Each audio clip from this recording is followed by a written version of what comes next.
ليه القنوت ميليسا، ضربات القنوت الراجل ديك الطنجاويه 1000 اورو.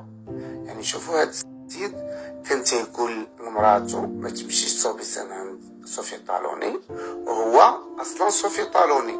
سبحان الله. هذا الاول.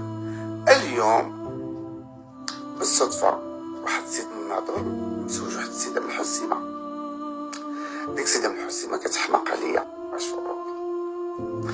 المهم داروا عندي درت عندي العمليه وكلشي ورجعت كلشي داز زوين. المهم السيد كثر عليا وداك شويه طلقاتو. سبحان الله. ايوا دازت ليام ودازت ليام اليوم كنتفاجأ كتصيفط ليا المرا ديالو، مع العلم انا مراتو باقا صغيره عندها 2 وليدات، كتصيفط ليا محصله